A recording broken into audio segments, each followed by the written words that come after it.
ಭಕ್ತರಲ್ಲಿ ಬಂಡೇರಿ ಮಠಕ್ಕೆ ಯಾತಕ್ಕೆ ಹೋಗುತ್ತೆ ಕೈಲಾಸದಾಗ ಹೇಳ್ಯಾರ ಅಂದ್ರೆ ಅವ್ರಿಗೆ ಹುಟ್ಟು ಸಾವುಗಳು ಭಾಳ ಆಗ್ಯಾವ.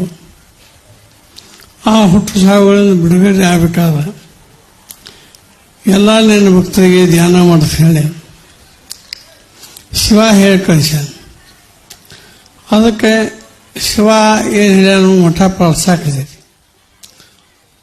ಇಷ್ಟು ಕೆಟ್ಟ ಕಲಿಯುವುದಾಗ ಎಷ್ಟು ಜನ ಕೊಡೋದು, ಎಷ್ಟು ಅನುಭವಗಳನ್ನು ಹೇಳೋದು ಯಾವ ಮಠದಾಗೂ ಇಲ್ಲ, ಕೈಲಾಸ ವೈಕುಂಠದಾಗೂ ಇಲ್ಲ. ಈ ಸದ್ಯ ನಡೆದು ಬಂಡಿಗೆ ಮಠದಾಗ ವೈಕುಂಠ ಅಧಿಪತಿ ನನ್ನ ವಿಷ್ಣುದು ವಿಶಾಲ ಬಂಡಿಗನಾಗ ಐತಿ. ಶ್ರೀಶೈಲ ಮಲ್ಲೈನ ವಿಶಾಲ ಬಂಡಿಗನಾಗ ಐತಿ. ಬಂಡಿಗನಿ ವಿಶಾಲ ಅವು ಇಬ್ಬರು ತೆಕ್ಕೋತಿ ಒಂದಕ್ಕೊಂದು ವಿಶಾಲ ಆಗೈತಿ. ಅದಕ್ಕಾಗಿ ವಿಧಿವಾಸ ಕೆಟ್ಟ ಭಾಳ. ಆ ವಿಧಿ ಯಾರನ್ನು ಬಿಟ್ಟಿಲ್ಲ. ಸಹಿತ ಅವನ ವಿಧಿ ಅವನ ಕಾಡೈತಿ. ಯುದ್ಧಕ್ಕೆ ಚಾಲು ಮಾಡಿಸು. ಅವನ ಶಾಂತಿ ಉಳಿಯಲ್ದಂಗೆ ಅವಾಗ ಶಾಂತಿ ಮಾಡಬೇಕಂತ ಪ್ರಯತ್ನ ಮಾಡೋ ಸಹಿತ ಅವ ತನ್ನ ಜಾಗ ತಾನು ನೆನಪಿಟ್ಕೊಂಡ ಅದೇನು ಬಂದದ ಬದಲು ಹೊರದು ಹೋಗಲಿಲ್ಲ. ಅದಕ್ಕಾಗಿ ನಮ್ಮ ವಿಧಿವಾಸ ಬಿಟ್ಟಿಲ್ಲ. ಅಂತ ಸತ್ಯ ಚಂದನ ಸಂವಿಧಾನ ಕಾಡಿಸ್ತೀವಿ. ಅದಕ್ಕಾಗಿ ನಾನು ಬಹಳ ಜ್ಞಾನಿಯಾಗಿ ಎಂದು ಸಹಿತ ಆ ಜ್ಞಾನಕ್ಕೆ ನಾವು ಮುಟ್ಟೇ ಇಲ್ಲ. ಅದು ಸಮುದ್ರದಂಗೆ ಐತಿ. ಆ ಬಂಡಿಗಿರಿ ಮಠಕ್ಕೆ ಬಂದೀವಿ ಅಂತ ಅದನ್ನ ಆ ಸಮುದ್ರದಂಡೆ ವಿಧಿ ವಾಸ ಏನೈತಿ ಅಲ್ಲಿ ನಾವು ಇದೀವಿ. ಆ ವಿಧಿವಾಸದಿಂದ ಪಾಲಾಗಬೇಕಾದ್ರೆ ನಾವು ಇಷ್ಟಲಾಗಿ ಕೂಡ್ಬೇಕಾಯ್ತು. ಅದ್ರೊಳಗೆ ಅನುಭವ ಐತಿ. ಅಂತ್ಯಕಾಲಕ್ಕೆ ನಾವು ಧ್ಯಾನ ಮಾಡಲಿಲ್ಲ ಅಂತ ಮತ್ತೆ ವಿಧಿವಾಸಕ್ಕೆ ನಾವು ವಿಧಿವಾಸದಾಗೆ ಬೀಳ್ತೀವಿ. ಲೋಕದಾಗ ಸತ್ಯವಂತನ ವಿಧಿ ನಿತ್ಯ ಕಾಡ್ತದೆ. ಕೆಟ್ಟ ಮಂದಿಗೆ ಕಾಡೋದು ಗೊತ್ತಿಲ್ಲ. ಅವಾಗೇನತಿ ಯಾವುದು ಅನುಭವ ಆಗಿಲ್ಲ. ಆದರೆ ಯಾವಾಗ ತಳಗೆ ನೆಲಕ್ಕೆ ಬೀಳ್ತತಿ ಆಗ ಅವಗೂ ಬಂಡಿನ ಮಠದಾಗ ಧ್ಯಾನ ಮಾಡ್ತಾ ಹೇಳ್ತಿದ್ರು. ನಾವು ಮಾಡಲಿಲ್ಲ, ಈಗ ನಾನು ನೆಲಕ್ಕೆ ಬಿದ್ದೇನೆ, ನನಗೆ ಮಾಡುವ ತಾಕತ್ತಿಲ್ಲ, ಈಗ ಹೆಂಗೆ ಮಾಡ್ಲತ್ತ ಜೀವಾತ್ಮ ಧ್ಯಾನ ಗೆಣಸಾಕತ್ತತಿ. ಅದಕ್ಕಾಗಿ ಆ ವಿಧಿವಾಸ ಬಯಲಾಗುವಂಗ ಬಹುಸಾಗರ ದಾಟುವಂಗ ಬಹುಸಾಗರದಾಗ ವಿಧಿ ಬರ್ತದೆ. ಹಾಗಾದ್ರೆ ಇಲ್ಲೇ ಮುಳುಗಿತ ಈ ಹಡಗ ಇಲ್ಲೇ ಮುಳುಗಿತ ಬಬಳಾದ ಸಿಕ್ಕ. ಈ ಬಂಡಿಗಿರಿ ಮಠ ಹಡಗ ಬಂಡಿಗಿರಿ ಮಠದ ಹಡಗ ಮುಣಸಾಕ ಈ ಸದ್ಯ ಮುಳುಗ್ತೈತೆ ಅನ್ನುವಂಗ ಐತಿ. ಎದ್ದು ಸಹಿತ ಬದುಕೇ ಐತಿ. ಆ ವಿಧಿವಾಸ ಯಾರನ್ನು ಬಿಟ್ಟಿಲ್ಲ. ಅದಕ್ಕಾಗಿ ನಾವು ಒಬ್ರಿಗೊಬ್ಬರು ಹೇಳ್ಕೊಂಡ ನಾವು ಈ ಬಹುಶಃ ದಾಟಬೇಕಾದ್ರೆ ಹೆಂಗೆ ಮಾಡೋದು ದಾಟ್ತೀವಿ. ಧ್ಯಾನ ದಾನ ಮಾಡ ಬೀಸು. ನಾವು ಹಿಂದಿನ ಜನ್ಮದ ಕರ್ಮ ತಳಮ ಕೂಡಿ ತಂದೀವಿ. ಹಿಂದಿನ ಜನ್ಮದ ಕರ್ಮ ಆಯ್ತಾ ಕೂಡೈತಿ. ಅದನ್ನ ಹೆಂಗೆ ಕಳಿಬೇಕಂದ್ರೆ ಸೇವಾ ಮಾಡಿ ಕಳ್ಕೋಬೇಕಾಯ್ತು.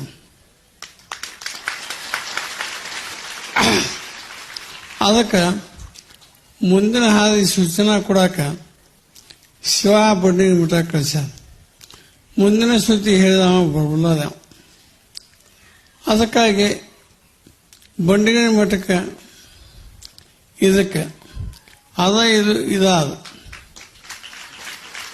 ಮುಂದೆ ಅದ ಪದಕ ಪಂಢರಪುರ ವಿಠೋಬ, ಹುಬ್ಬಳ್ಳಿ ಮಹಾದೇವಪ್ಪ, ಇದು 3 ಒಂದಾವು. ಅದಕ್ಕಾಗಿ ಬೆಳಕು ಬಂದಾಗ ತಿಳ್ಕೊಂಡ ಅವ್ರು ಹೇಳಿದ ಪ್ರಕಾರ ನಡ್ಕೊಂಡ್ವಿ ಅಂದ್ರೆ ನಾವೆಲ್ಲರೂ ಬಹುಶಃ ಒಂದು ಪಾದಕ್ಕೆ ಮತ್ತು ಹುಟ್ಟೋದು, ಆಗೊಮ್ಮೆ ನೆಳ್ಳೋದು, ಮತ್ತು ಸಾಯ್ದು ಮತ್ತೊಮ್ಮೆ ನೆಳಕ್ಕೆ ಮನಸ್ಸು ಮಾಡೋದು. ಇನ್ನು ಆ ವಿಧಿವಾಸದ ಕಾಯಸಿಕ್ಕ ನೆಳ್ಳೋದು ಬೇಡ. ಸಮರ್ಥ ಗುರು ಬಂದಾಗ ನಾವು ಅವನ ಸನ್ನಿಧಾನದಾಗ ಹೋಗಿ ಕೂತ ಚಿತ್ತ ಕೊಟ್ಟು ಕೇಳಿ ಚಿತ್ತ ಕೊಟ್ಟ ಧ್ಯಾನ ಮಾಡಬೇಕು. ಆ ಚಿತ್ತ ಕೊಟ್ಟು ಅಂದ್ರೆ ನಾವು ಆ ಚಿತ್ತ ನಮ್ಮನ್ನು ಧ್ಯಾನಕ್ಕೆ ಹೋಗ್ತೈತೆ. ಆಗ ನಮ್ಮಲ್ಲಿ ಒಂದು ಆತ್ಮದ ಬಲ ಬರ್ತೈತೆ. ಆತ್ಮದ ಬಲ ಅಂತ ಕೈಲಾಸ ನಡೆಸ್ತೈತಿ. ಅಂಥ ಶಕ್ತಿ ಐತಿ ಮಾನವನು. ಎಲ್ಲರೂ ಹುಟ್ಟುವಂತ ಶಿವಾಗ್ತ ಸಾಧಕ ಕಡೆ ಸಲಬಾತ್ ಎದ್ದು ನಿಂತು. ಆಗ ವೈಕುಂಠ ನಡೆದು ಸರಸ್ವತಿ ಏಂಜಲು, ಮಹಾಲಕ್ಷ್ಮಿ ಏಂಜಲು, ಎಲ್ಲ ದೇವತೆಗಳು ಏಂಜಲು. ಅದಕ್ಕಾಗಿ ಕಡೇ ಸಲ್ವ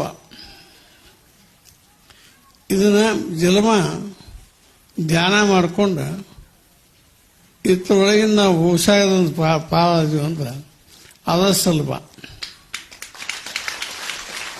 ಅದು ಅವಾಗ ಸಲ್ತೈತಿ. ಆ ಎರಡನ್ನ ಕೇಳ್ಯಾನು, ನಂದು ನನಗೆ ಸಲ್ತಿಲ್ಲೋ ಅದು ಶಿವಾನ ಕೇಳ್ಯಾನ. ಆಗ ಸಲ್ಲಬೋ ಅಂದ. ಆಗ ಅವನ ಬುಡ್ತಿಗೆ ಎಲ್ಲ ದೇವರ ಕಟ್ಟಾಗಿ ಹಿಡಿಯುತ್ತದೆ. ಅವನ ಎರನ, ಅವನ ಬಿರನ, ಅವನ ಉಸಾನ, ಅವನ ನಾರಾಯಣ. ಅದಕ್ಕಾಗಿ ನಾವು ಇಷ್ಟಾದೇವತೆನೆ ಯಾವತ್ತು ಧ್ಯಾನಿಸ್ಕೊತ ಇದ್ವಿ ಅಂತ.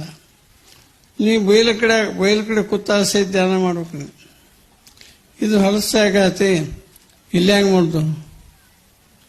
ಆಗ ಈಗ ಮಾಡೋದು ಬಿಡು, ಮುಪ್ಪಿನ ಕಾಲಕ್ಕೆ ಅದು ಹೊರಗೆ ಬರೋಕೆ ತ್ರಾಸ ಆಕೈತಿ ಸಂಡಾಸ. ಆಗ ಹತ್ತಸ್ವಾಗಿ ಹಾಕೋದು ನೀವು ಧ್ಯಾನ ಮಾಡಿಸತೈತಿ. ಒಳಗೆಲ್ಲ ಅಡ್ಡಗಟ್ಟಿ ಧ್ಯಾನ ಮಾಡಿಸೋ ಶಕ್ತಿಗಳು ಅದಾವೆ. ಅವತ್ತನ್ನೆಲ್ಲ ತಿಳಿದು ನಾವು ಧ್ಯಾನ ಮಾಡಿ ಆತ್ಮ ಸಾಕ್ಷಾತ್ಕಾರ ಮಾಡಿಕೊಂಡು ನೀ ಯಾಕೋ ನಿನ್ನ ಹಂಗೆ ಯಾಕೋ ನಿನ್ನ ನಾಮದ ಬಲ ಹೊಂದಿದ್ದು ಸಾಕು. ಅವನು ಹೇಳ್ತಾನ ದಾಸ, ಕೃಷ್ಣ ನೀ ಗದ್ದಲ ಮಾಡುವ, ಸುಮ್ಮ ಇಲ್ಲಿ ಹೋಗಿ ನಿಂತಾನ. ಕೃಷ್ಣಗೆ ಹೇಳ್ತಾನ ದಾಸ.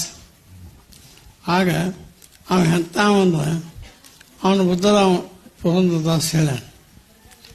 ಎಷ್ಟು ಹೇಳ್ಯಾನಂದ್ರೆ ಎಷ್ಟು ಅಂದ್ರೆ ಹೇಳ್ಯಾನಂದ ಕುಣದಾಡ ಕೂತ ಹೇಳ್ಯಾನ. ಅದಕ್ಕಾಗಿ ನಾವು ಅದ ಜಾಗಕ್ಕೆ ಬಂದ್ವಿ. ಇದು ರಾಮಾವತಾರದ ಶಕ್ತಿ, ಕೃಷ್ಣ ಅವತಾರದ ಶಕ್ತಿ, ಪರಶುರಾಮ ಅವತಾರದ ಶಕ್ತಿ, ಎಲ್ಲ ಶಕ್ತಿ ಕೂಡಿ ಒಂದಾಗಿ ಬಂದ. ಮತ್ತೆ ಈಗ ನಾವು ಬೆಳಕ ಮಾಡ್ಕೊಳಿಕ ಮನಕ್ಕೆ, ಮನೆಯನ್ನು ಮನಕ್ಕೆ, ಅಲ್ಲಿ ದೀಪ ಹಚ್ಚಲಿಕ್ಕೆ ನಿಮ್ಮ ದೀಪ ನೀವು ಹಚ್ಕೋಬೇಕು. ಮತ್ತೊಬ್ಬ ಹಚ್ಚಕ್ಕೆ ಬರಂಗಿಲ್ಲ. ನಿಮ್ಮ ಮನಾನ ಕಾರಣ ಅದಕ್ಕೆ. ಆದ ಹಡ್ಯಾಕ ಕೂತಿರ್ತಾಳ ಬೇಕು.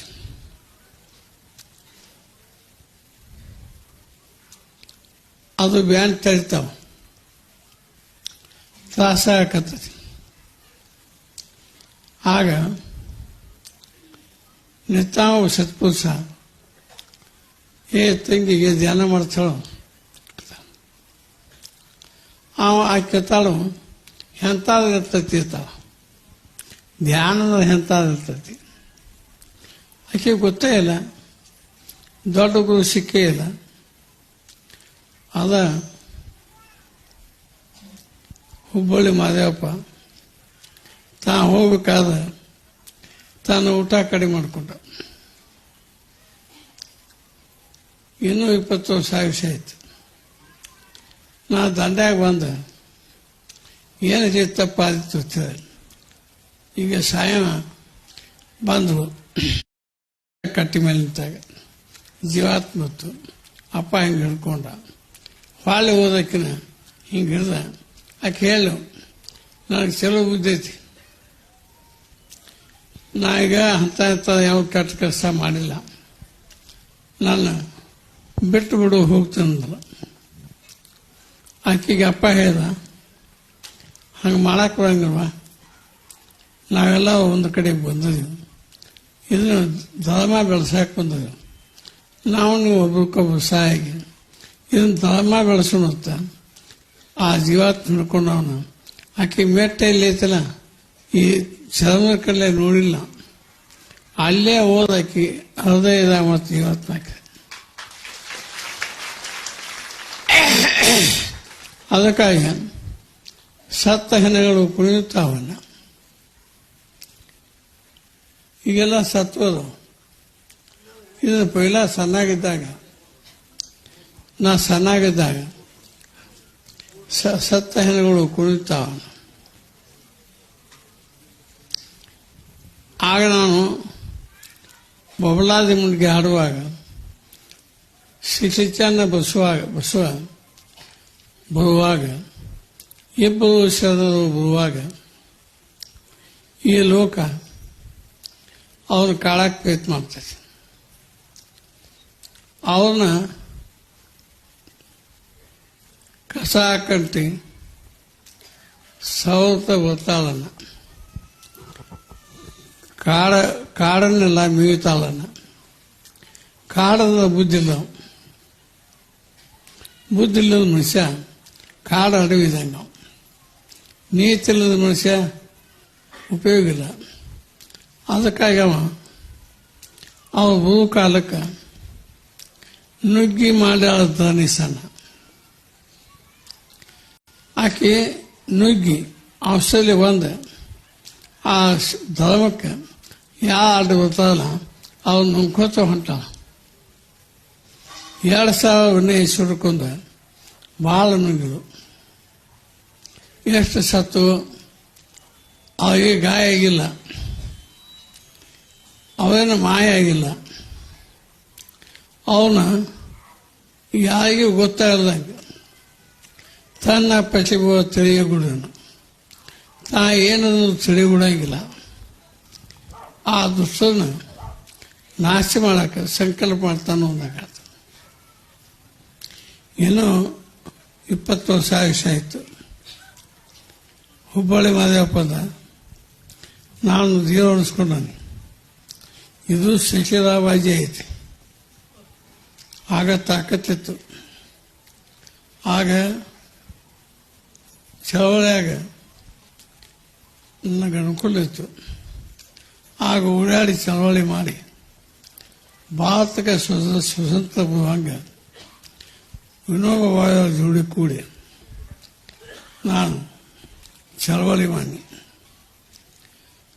ಅದು ಈಗ ನನ್ನ ಮೀನಜಿ ಐತಿ. ನಮ್ಮ ಒಟ್ಟದಾಗ ನಾನು ಏನಕ್ಕೆ ಮಾಡಿ ಇದ್ದಿಲ್ಲ.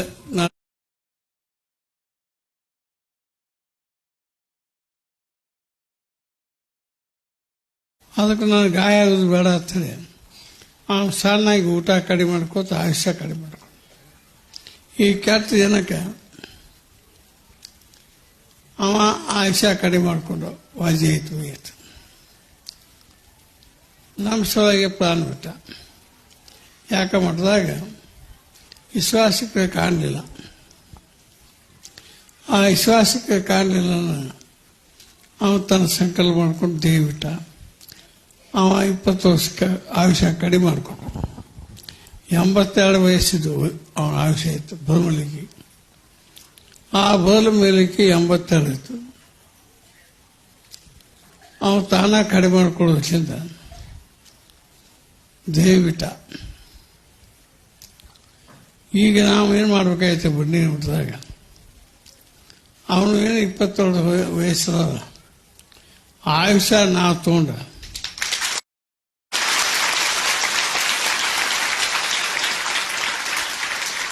ನಾ ಬದುಕಿ ನಾ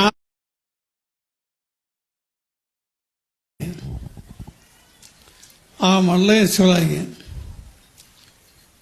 ನಾನು ಉಳಿಬೇಕಾಗಿತ್ತು. ಯಾವ ಆಶಾಕಾಗಿ, ಅದಕ್ಕಾಗಿ ನೀವು ನನ್ನ ಕೂನ ಹಿಡಾಕತ್ತೀರಿ. ಯಾಕೋ ಹಿಂಗ್ಯಾಕೆ ಏನಪ್ಪ ಅಂತ. ಏನಾಗಿಲ್ಲ, ಎಂತಕ್ಕೆ ವಲ್ಲಭ ಅಂಥ ಮಾಲ್ಸಿಂದ ಇಂಥ ವಿಷಾನ ದಯಾವಂತ. ಅದಕ್ಕಾಗಿ ಮುಂದೆ ಹೇಳ್ಯಾನ, ಒಂದು ಮೆಟ್ಟ ನನಗಿರಲಿ, ಆ ಬಸವಣ್ಣ ದಯ ನನಗಿರಲಿ.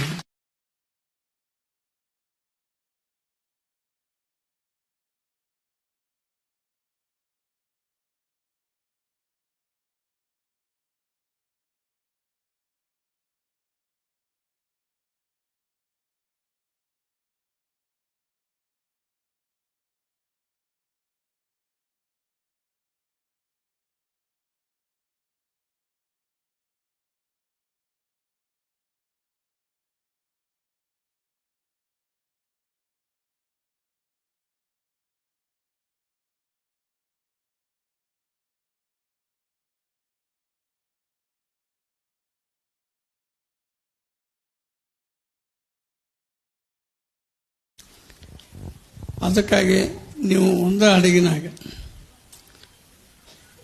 ಮ್ಯಾಲಿನ ಜನ ಬಂಡಗಿರಿ ಮಟ್ಟದಕ್ಕಿಂತ ಪೈಲಾನು ಬಂದ ಒಂದು ತೊಡೆ ಮಂದಿ, ಬಂಡಗಿರಿ ಮಟ್ಟದ ಹುಡುಗಿನೂ ಬಂದ. ಈಗ ಅವ್ನು ಹೋಗ್ಯಾನ ಬಾ ತಾವ ಬಂದ. ಹಿಂಗೆ 3 ನಮೂನಿ ಮಂದಿ ಹೋಗ್ಯಾನ ಬಾ ಅಂತೇಳಿ ಬಂದ. ಅವು ಏನು ಮಾಡಾಕತ್ತ, ಹೊಳ್ಳಿ ಇಲ್ಲಿ ಉಳಿವಾದತ್ತ ಚಿಂತೆ ಮಾಡಾಕತ್ತ. ಅವ್ರ ಚಿಂತೆ ಪ್ರಚಾರ ಮಾಡೋಕ್ಕೂ ಬಂಡಿಗೆ ಮಟ್ಟ ಆಯ್ತು. ಹೊಳ್ಳಿ ಹುಟ್ಟುದು ಬೇಡ, ಆಶಾ ಐತಿ, ದುರಾಸೆ ಇರಬಾರ್ದು. ಆಶಾ ದುಃಖಕ್ಕೆ ಮೂಲಕಾಲ. ಅದಕ್ಕೆ ಗೌತಮ ಬುದ್ಧ ಹೇಳಿದ, ಏನು ಹೇಳಿದ,